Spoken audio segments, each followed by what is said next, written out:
expedition of 18 months into Africa's interior was filmed under the leadership of Wynant D. Hubbard, explorer and fellow of the American Geographical Society.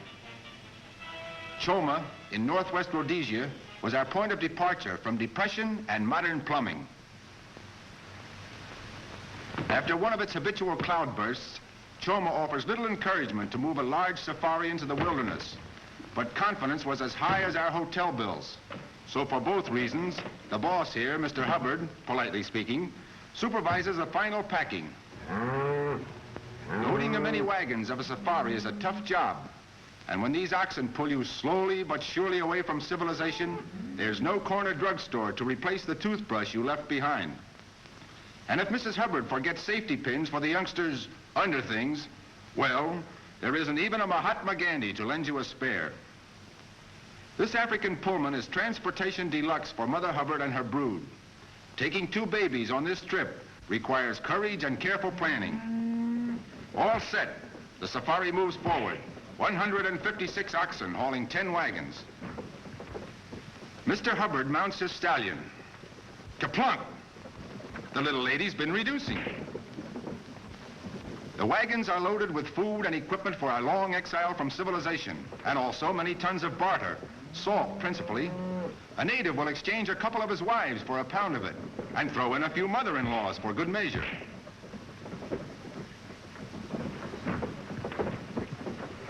As we left Choma, we were warned that recent storms had made thick gumbo mud of the veldt, the sun drying only a thin, deceiving crust. And 2 days out of Choma, we found the truth of this warning, but it looked dry enough. The heavily loaded wagons have bogged the wheels nearly to the hubs.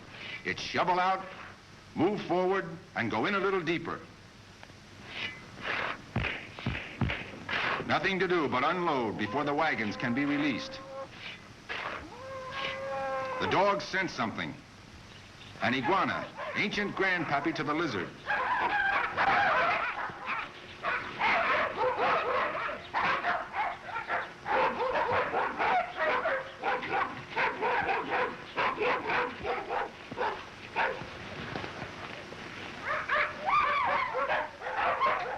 The iguana seems to be a Burbank cross between snake and crocodile. The native spirit's bite as deathly poisonous.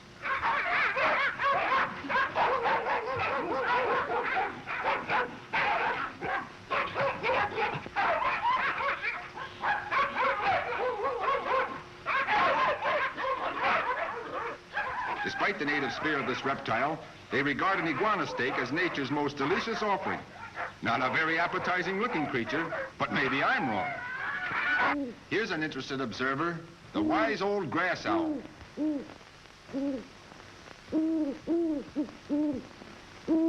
The capture of this sagacious bird would produce an effective guardian of our grain supplies, an exterminator of the voracious field mice.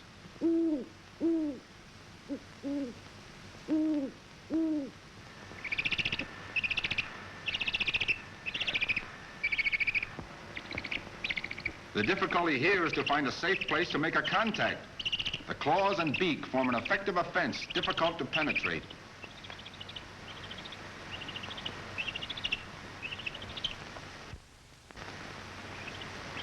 Mad as the proverbial boiled owl.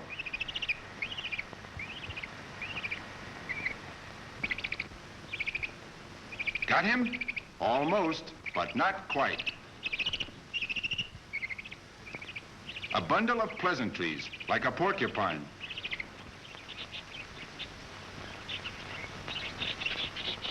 Picture of rage and resentment. This little tyrant later became one of our most friendly pets. The heavy rains made fetid swamps of every depression in the veldt. This particular depression brought plenty to us. Plenty of roast goose.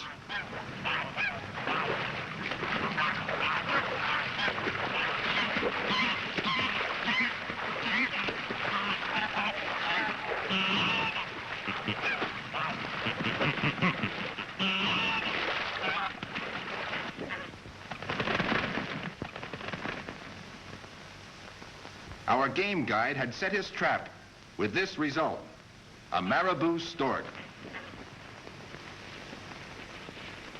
This stork supplies the soft feathers used in adorning my lady's seductive boudoir fineries, which may or may not account for the more generally accepted legend of the stork. The oribi, one of the most shy and graceful animals of the African veldt.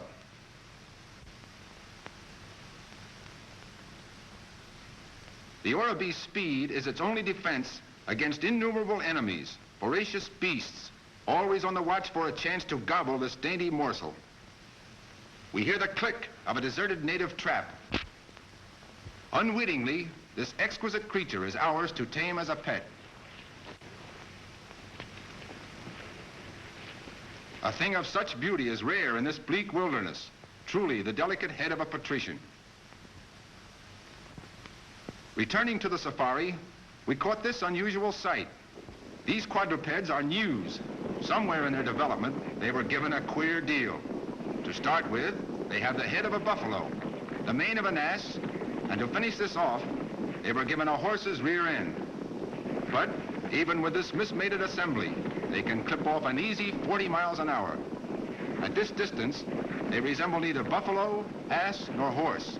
They look more like galloping fish.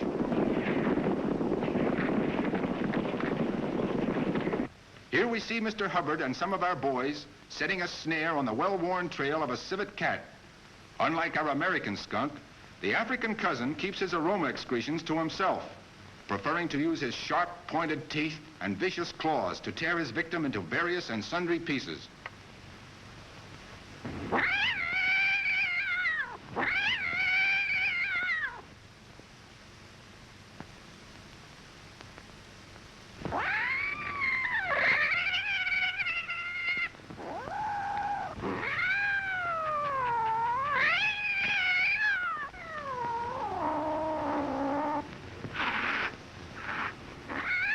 Imagine doing this to the good old American skunk. This is one time when an excretion would be the better part of valor. One of the few wild animals to scorn any friendly overture is this little dynamo of hatred. Even when caught young and raised in captivity, he still develops that snarling, bitter hatred of all things man. The spirit and image of Africa, untamable. The natives could never understand our desire to photograph rather than kill, and were more interested in this hairy denizen of the brush, known as the bush pig.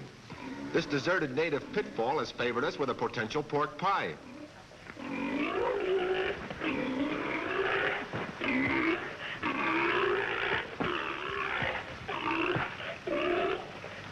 Knowing that this specimen resembled the domesticated porker more in taste than looks, we were later reconciled to give him to the cook rather than the cameraman. An arrangement satisfying everyone except the pig. With the various results of our gunless hunt, we returned to the safari, where the last wagon was being drawn out of the gumbo mud by all our oxen, an immense power plant of 156 beasts. It took 6 weeks of this torturous travel to cover 135 miles, but we finally reached our objective, Kabilawanda village. The population here consists mostly of insects. Billions of flies and stinging mosquitoes welcomed us as a change in diet. Native Craft was immediately commissioned to build our huts and trade store, being paid the union scale of 3 teaspoons of salt plus board. Mixing wall plaster. It's made from a natural substance developed and left behind by millions of termite ants in their process of digestion. It dries as hard as concrete, fortunately resembling it more or less. The younger Hubbards, apprenticed mudslingers.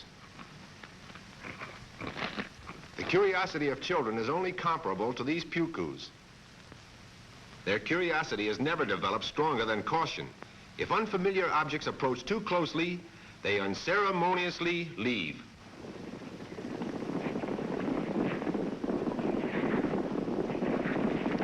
Zebras keeping company with roan and waterbuck. Gawky vegetarians of the wilderness, these giraffes. They got that way from trying to eat off treetops, necessitating a permanent extension of the neck. This elongation provides an excellent defense, a periscope to see approaching danger at great distance, thus giving their comparatively defenseless bulk a fair safety in flight. They're ruminants like cows. Imagine getting that cut up again for another chewing. In direct contrast, These agile impala are among the swiftest animals known to man. Alert, hair-triggered, these marvelous creatures can jump 40 feet in each flying leap. A comet-like target, which tries the skill of the ablest marksman.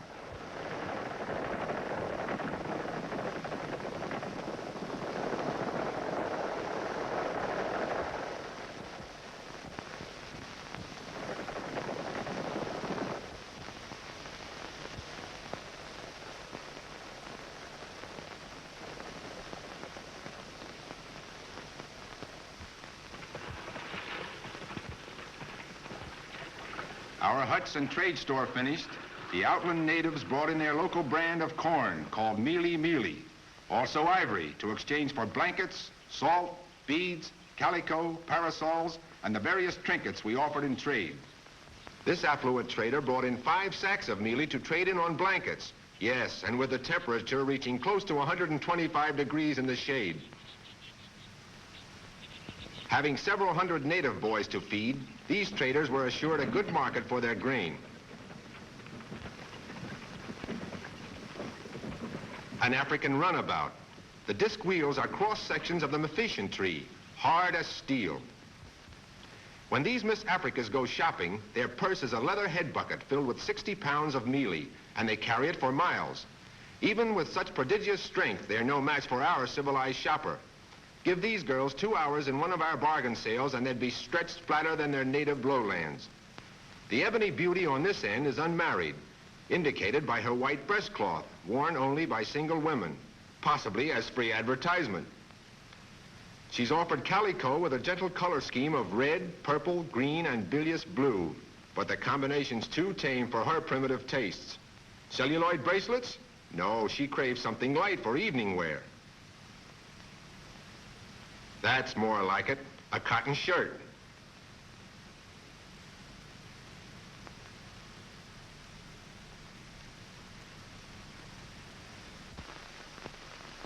She's been in one of those things before, the way she handles the combination. Now look me over. That'll set my girlfriends on their ears. Just let them copy that snappy model. Hi-ho. Our umbrellas sold fast. The sun's strong here, and they evidently wish to keep that schoolgirl complexion. This slinking prowler came not to trade. Leopards consider dog meat a great delicacy, and a well-fed camp dog would be a prize catch. He figured without us, however, and his unexpected rush for an exit carried him directly into the chicken yard.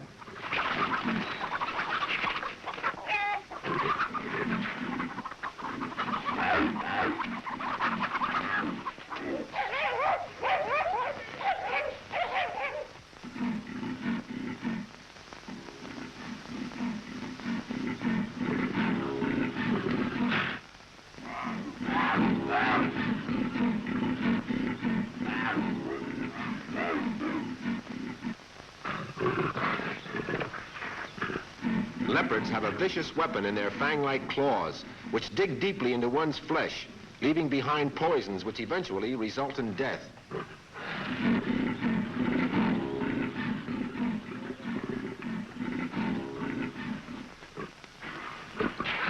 This pleasant creature is effectively tied with rope, made from the bark of these maponi trees. Long pieces of this bark are rolled until it separates into individual fibers. In toughness, it's similar to Indian hemp, only tougher. No, this is not a wristwatch. Natives have small regard for time, but they are superstitious. And that happens to be a charm made from an ivory ring and elephant hair, blessed by the old witch doctor himself. The patience of these natives in their industry is remarkable. This human sawmill worked all morning to make one cut down this tough white mahogany log. And now the happy interlude, lunch.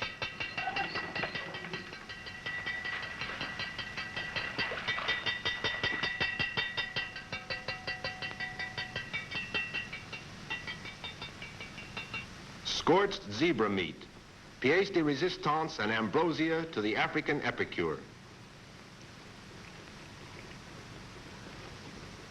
preparing wild vegetables for a stew. In dry seasons, plant roots grow hard and fibrous, requiring a heavy pounding to make them edible. Our water supply, also the animals, which accounts for the liquid's peculiar color and taste. Water's a precious problem in Africa, hence this economy.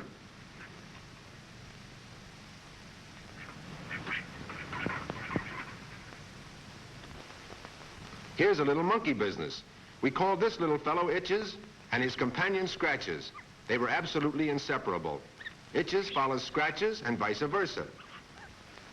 A little diker formed the third point of this domestic triangle, each little miniature being particularly jealous of the attentions this little lady pays the others. With all her blundering little ways, she was a great favorite, even though she moved among them like a little bull in a china shop. She's after Itches and gets Scratches, and with a stranglehold which would do justice to a professional bone crusher. A closer view of the well-known team of Itches and Scratches, those inseparable companions. The diker is one of the smallest antelopes known to science, and when full grown, like this one, weighs scarcely more than 10 pounds. A lioness never deserts her young, but through some mystery of the jungle, the natives found this baby wandering alone in a feeble daze. According to ethics of civilization, the natives should have searched for its mother and returned the child. But that's asking a little too much. After all, they might have found her. And then what?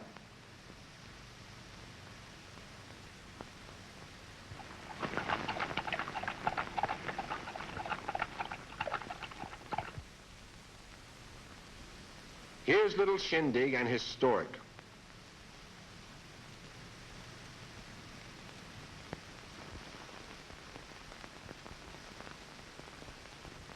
This stilt-legged old maternity assistant is making one of his postnatal inspections, a biological interest which little Shindig seems to resent.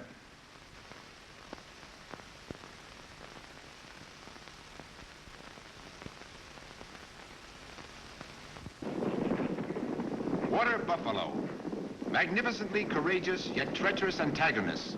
These massive 2-ton brutes are feared by most big game hunters as infinitely more dangerous than lion or leopard. Even though riddled with high-powered bullets, their amazing vitality may drive them forward in a murderous charge.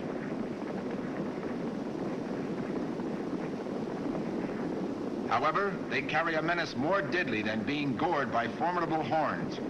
On their back rides Africa's most dreaded scourge, the tsetse fly, which in turn is the carrier of the fatal disease known as Nagana, or sleeping sickness.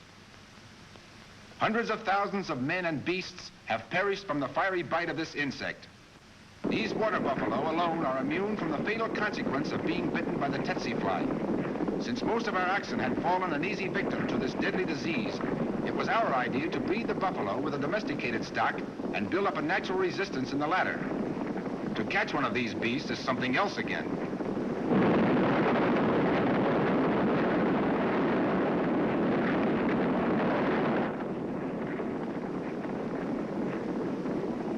Fortunately for the interests of our experiment, a mother and her calf have been left behind by the departing herd.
Uh-oh. It's much safer to be at the other end of that baby. This youngster is a stubborn little brute, the very incarnation of the devil that lies lurking in the heart and brain of every water buffalo.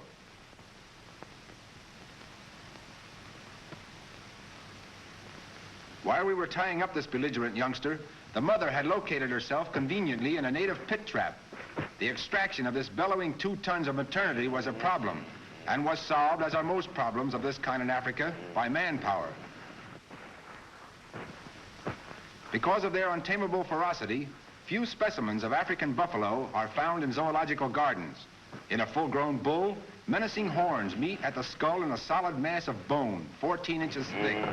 A terrifying weapon, which is also a shield for its small, vindictive brain, an armored protection that no rifle bullet can penetrate. The natives have probably tied this brute with these facts in mind, for she is tied, and with everything but a Houdini straitjacket. These oxen, furnishing motive power to the sled, were the only casualty of this particular capture. Bitten by the tsetse fly, they died 2 weeks after these photographs were taken. Difficult to drag the calf past his old swimming hole. Even if it was only a fever-ridden swamp, green with scum and swarming with a million living things, it was welcome even to us. Yes, we drank the water. Not bad at all with quinine for a chaser. We returned to the camp with the calf and the buffalo cow. Our subsequent breeding experiment, incidentally, was highly successful. Note the silk hat on Harry. It's an old Harry family heirloom. His great-grandfather was cannibalistic with a sweet tooth for missionaries. In the meantime, at Kabelawanda, a messenger had arrived from the interior, inviting Mr. Hubbard to visit King Eshazonga, one of the wealthiest and most powerful of native chiefs. Since the usual objective of such a diplomatic visit is an exchange of gifts, we took along blankets and a dozen mouth organs, assuring us a warm, if not musical, reception. With an escort of local natives, the diplomatic mission headed for the broad expanse of the Kafue River, which winds its way through primeval forests, never touched by the foot of a white man.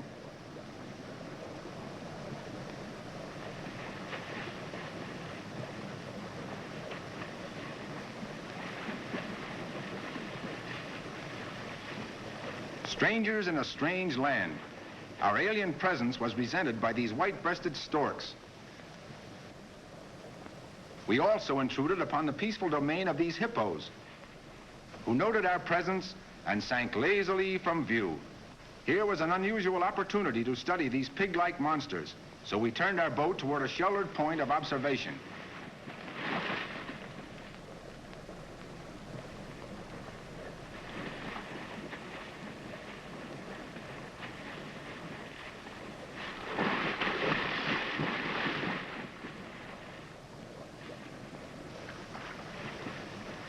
The hide of these corpulent beasts is about 2 inches thick, and when cured can be worked like wood. In translucence, it resembles old amber. Clumsy and deliberate on land, these grotesque survivors of a forgotten age spend most of their time in their adopted habitat, water. Our hungry boys urged us to shoot this baby and thus provide them with a lifetime of hippopotamus steaks, but her curious friendliness prevented this overt act, and she went her way unmolested. Come on now, say ah. With that demonstration, we left the hippos, and a few hours later caught sight of an evil flap-jawed monster basking in the sun, crocodile.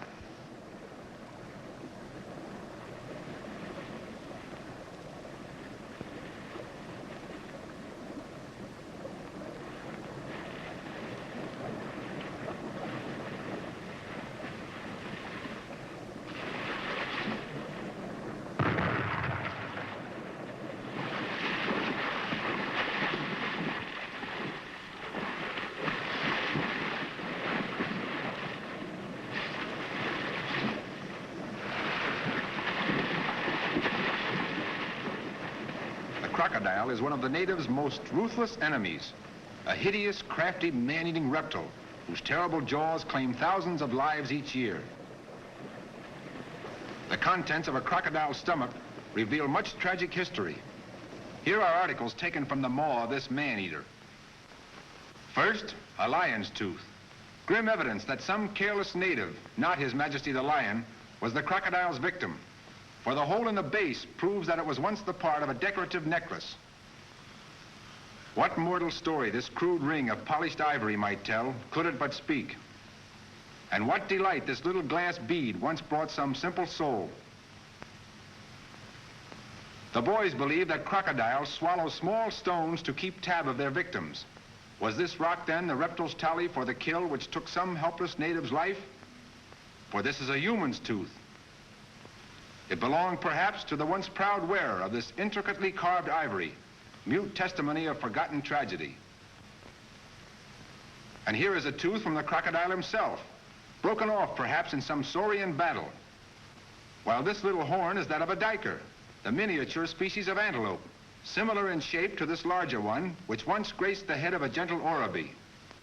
Another tally stone, rough angles worn smooth by the powerful acids in the killer's stomach.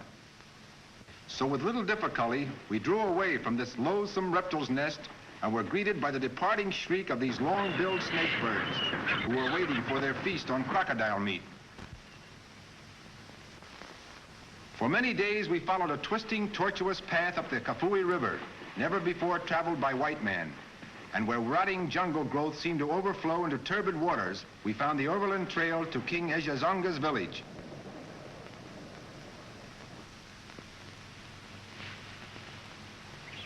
These monkeys, the original three of the Marx brothers, seemed to resent our intrusion into their privacy. We passed hundreds of these dog-faced baboons who watched us with curiosity as we forged over the soggy, steaming floor of the jungle.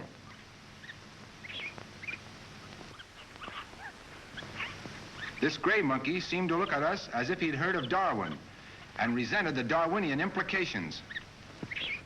As we drew farther from the river, the sight of these roan antelopes and impala feeding serenely together served as a reminder that our natives had promised to lead us to a secret waterhole where thousands of wild beasts could be photographed in their natural habitat. The farther we went, zebra and sable antelope were more and more in evidence. This magnificent specimen of sable antelope is rushing off to warn the herd of our presence.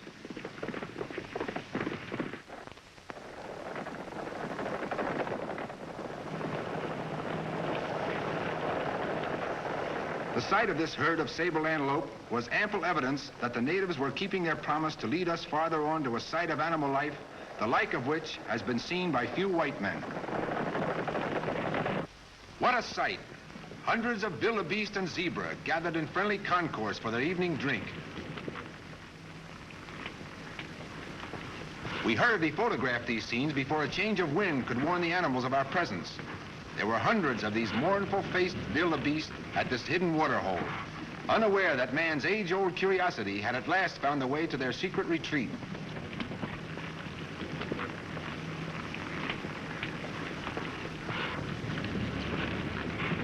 Suddenly, keen nostrils picked up our scent. The frightened animals fled. Paused for a second, and then we're off again.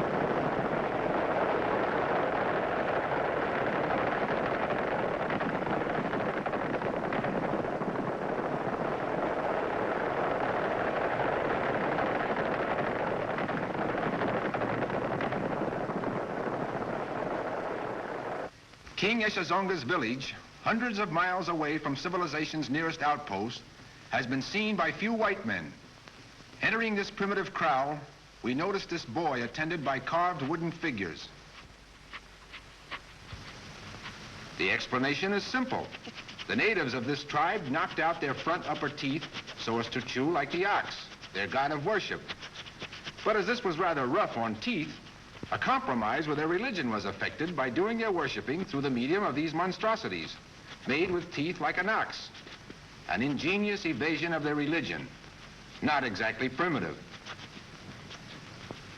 There's also ingenuity behind the conception of this primitive forge, which creates a terrific heat for the irons, which, in turn, are used to burn the images to their proper dusky shade.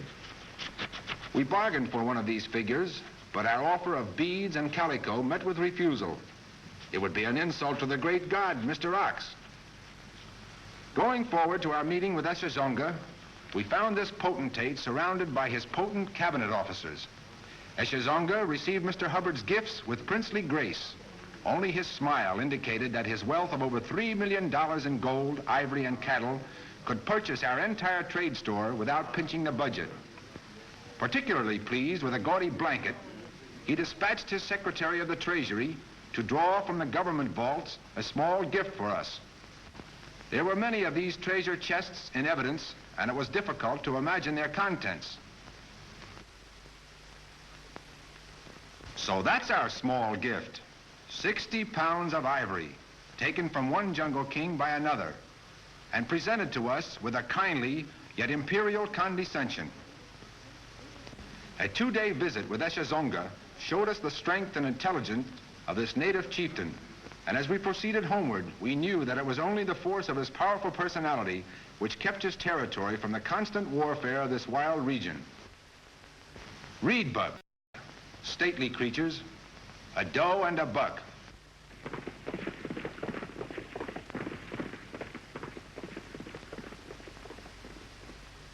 Hyena, a dismal creature called Laughing because of his howl. This lioness is coming to contest the hyena's right to the kill.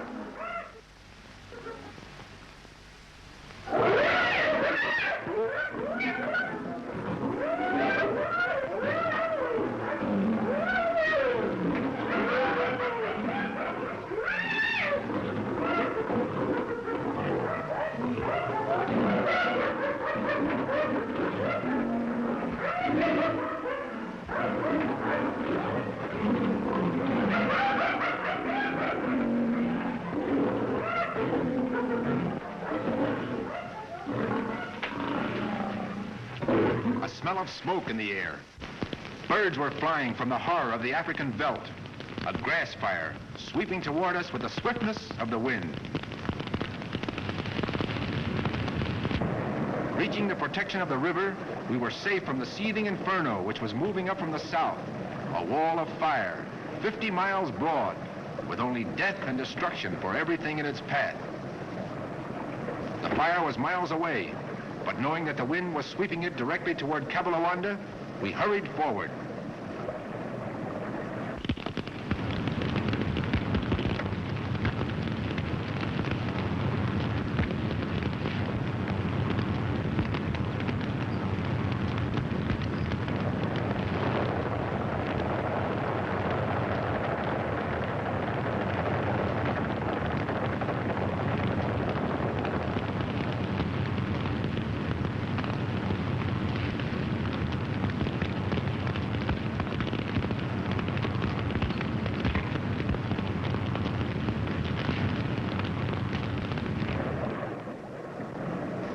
To reach our camp 2 days quicker, we had taken the dangerous North Fork, spanning waters never before traveled by white men. The guide had warned us against treacherous rapids and had spoken with even greater fear of the crocodiles which were said to infest these waters. Hugging the shore so as to avoid the swifter current of the middle stream, we realized too late that ours was a foolish choice.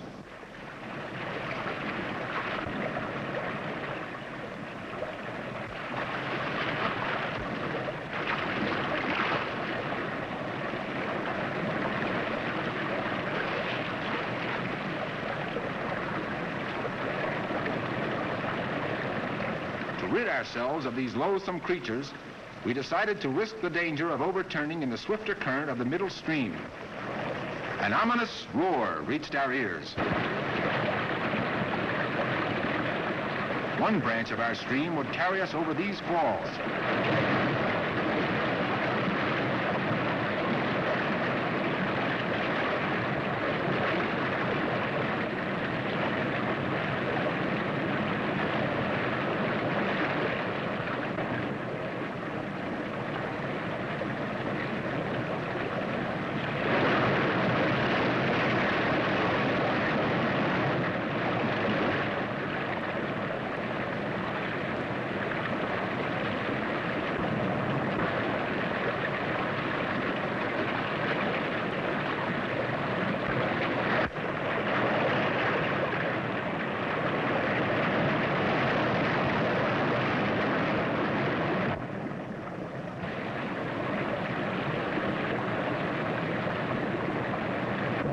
safe, our thoughts returned to that raging inferno, which had swept a clean path hundreds of miles long, and during the night, its crackling terror had whipped suddenly forward, enveloping our camp in a consuming holocaust.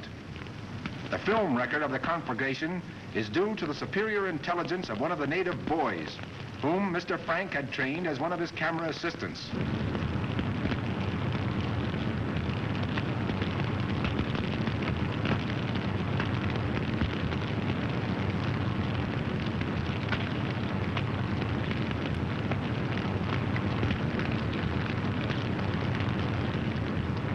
The fire is eating into the hut where some of our ammunition is stored.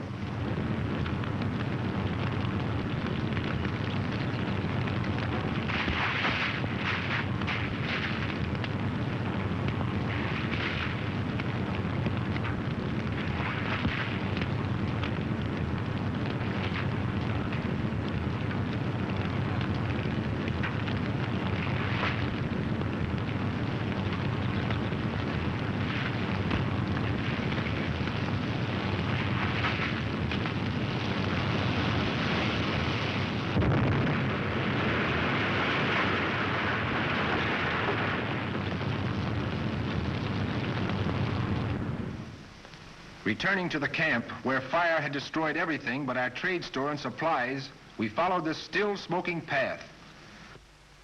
These impalas are enjoying themselves on a treat of ashes, which have a slight saline taste.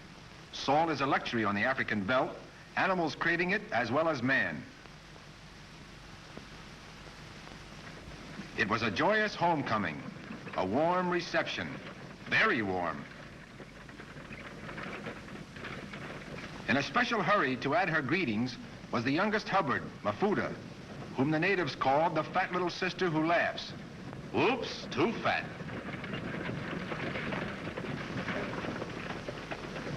It was indeed a time for rejoicing. Our lives spared, and even the trade store and most of our supplies saved from destruction. But there was no time to properly celebrate the occasion.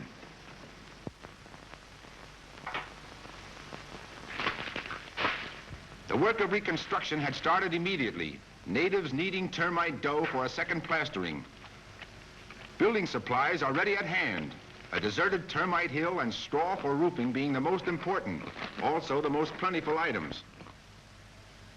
Reconstruction progressed rapidly, and hearing a strange rumor that natives 100 miles south of Kabalawanda were starving to death in the very heart of the game country, we decided to investigate. As we drew near the village, game increased in abundance.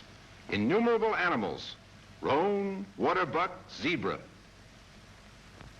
Surely these timid creatures should have been off at the first sight of their natural enemy, but they ignored us completely. What was the mystery? Why should anyone starve in the very heart of hunter's paradise, especially natives who gorge themselves on meat? As we drew close to the community, fasting in the midst of plenty, our native boy, who had gone ahead, came from the chief's hut with a strange story. The witch doctor had ordered that no game be killed for a period of 2 months, under penalty of death. Only by such abstinence could he free the natives from the evil spirits which possessed them. We knew, of course, but naturally not from the words of this starving chief, that the witch doctor was merely exercising his potent magic, but hadn't realized that the drought would prevent the natives from changing over to a vegetable diet. The native women anxiously searching the ground for stubs of cassava root, the tops having been eaten by foraging antelopes. The cassava, similar in taste to the Irish potato, is found all over Africa and has saved the life of more than one lost wanderer on the veldt.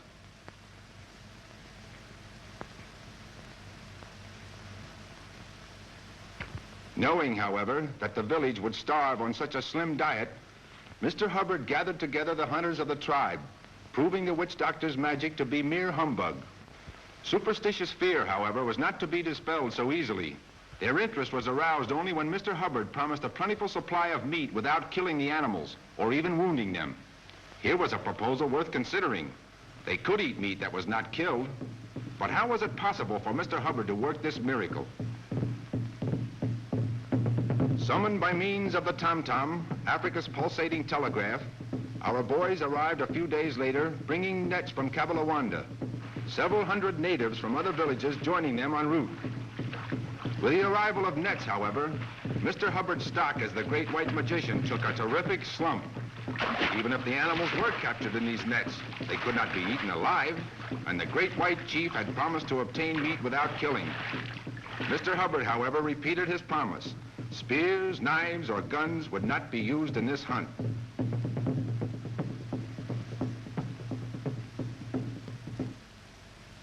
As we came into the marshy country, the natives realized the promise would be kept, for this section abounds in these lechwe antelope. The lechwe has one feature which differentiates it from all other species. It dies of fright when taken captive, an important item in Mr. Hubbard's magic to defeat the witch doctor. Working against the wind so that the animals would not scent our presence, the nets were set up. This native feared the witch doctor's curse, so in spite of the heat wore a fur hat to keep away the devils. Hundreds of these poles were set into the soft ground by our boys, the local natives being in no condition for this work.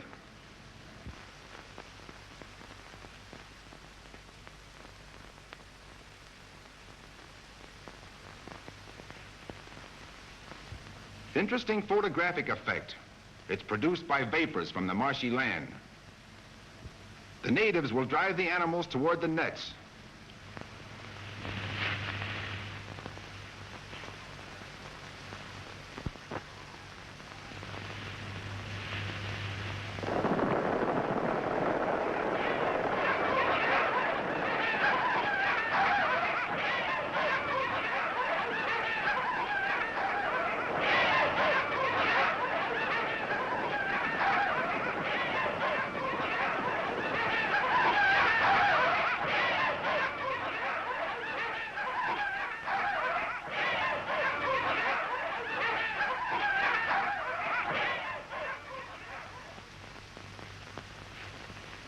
This magnificent buck was only one of the many lechwe caught on this drive, and it is obvious he will soon succumb from fright.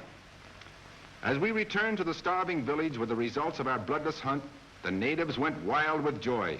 They had lost none of their fear of the witch doctor's magic, but Mr. Hubbard had triumphed over this magic. No one had killed. Meat had been supplied without drawing blood. The witch doctor's curse of death could not possibly work against them under such conditions.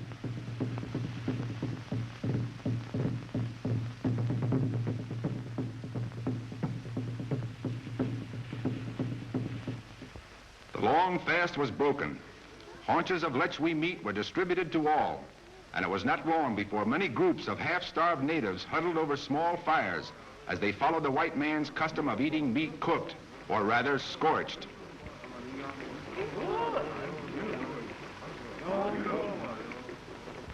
To render this scorched meat edible, they pound it with a rock, and not knowing any better, they love it. After their long-starved appetite was satisfied, they gave thanks to their savior in primal song and dance.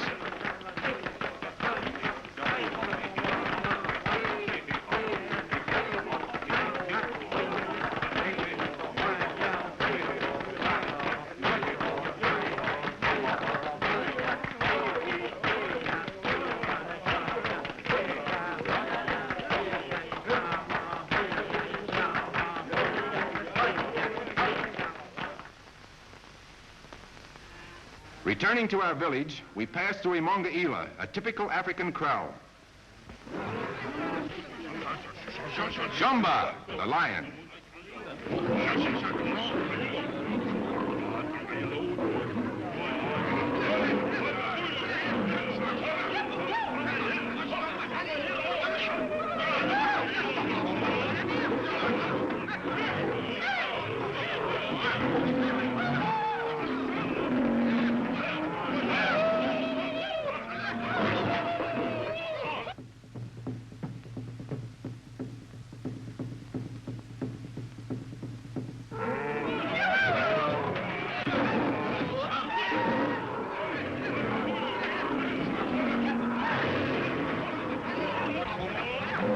We stopped the action to show more clearly this terrific hold. This is quite possibly the primitive origin of our necking party.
This lion has broken his paw.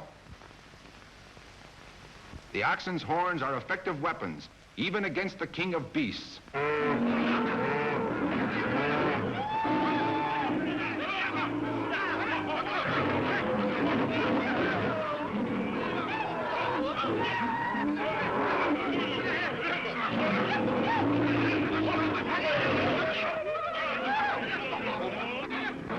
The net shall be used again, this time in direct contrast to the timid Letchwe, against the bravest and most savage of beasts. Needless to say, the net shall be used in 3 double thicknesses, for a netted lion has almost supernatural strength. This is the cub which escaped from the corral.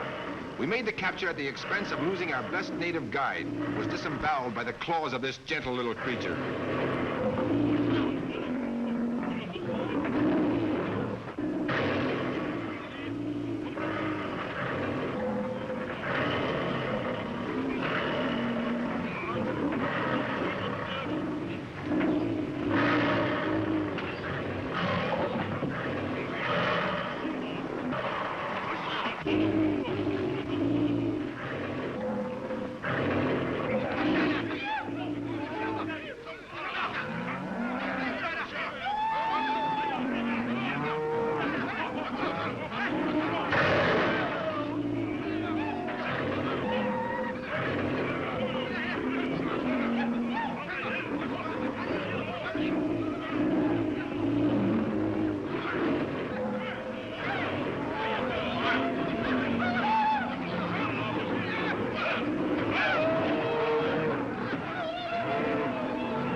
Mr. Hubbard plans to capture this lion alive by closing off the lane at one end, then driving the infuriated animal into it, drop nets on him from above.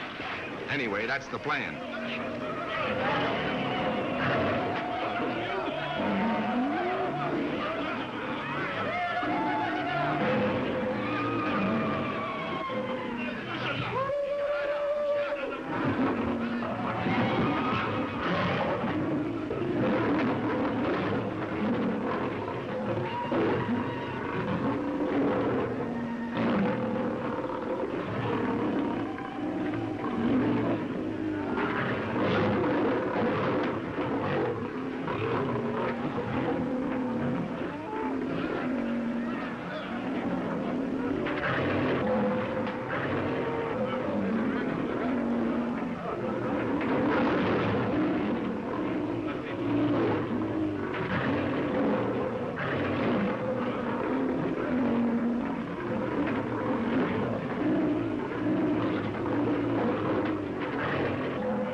Easy to understand is the natives' fear of the lion. Hundreds of men and thousands of their cattle are killed by these ferocious beasts each year. The villagers' days and nights forever uncertain as to the direction of the marauders' next depredating attack. Truly a cause for rejoicing as the safari approaches the village bearing in cages 2 of these live killers, the king of beasts, humbled by the weaker yet more clever enemy, Certainly this is reason enough for festivity, and the tom-tom again sends a telegraphic message over the veldt.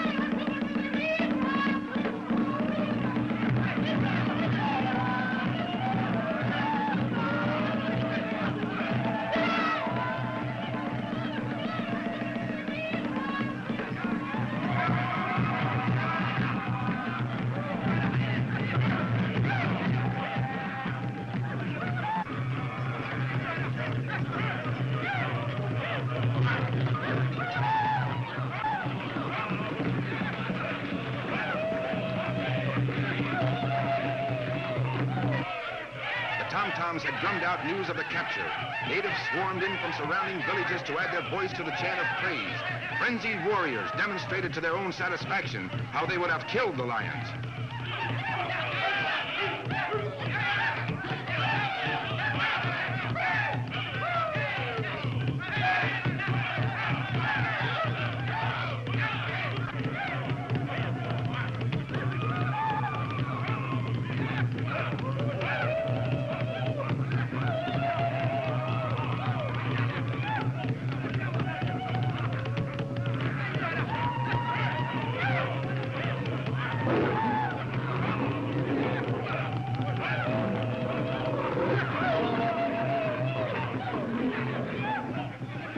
Sample of primitive ego.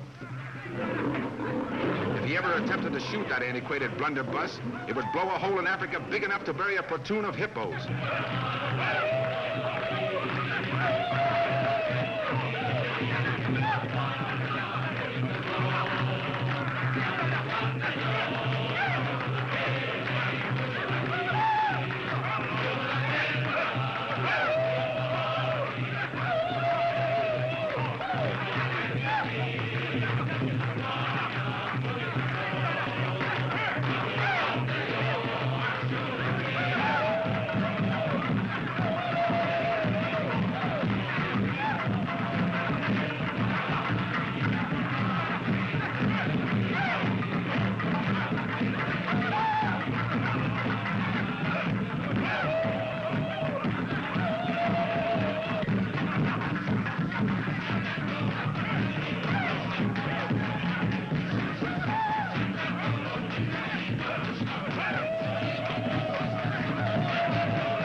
Censorship forbids the pictured finish of this orgiastic dance, but it closes with the frenzied darkness of primitive night.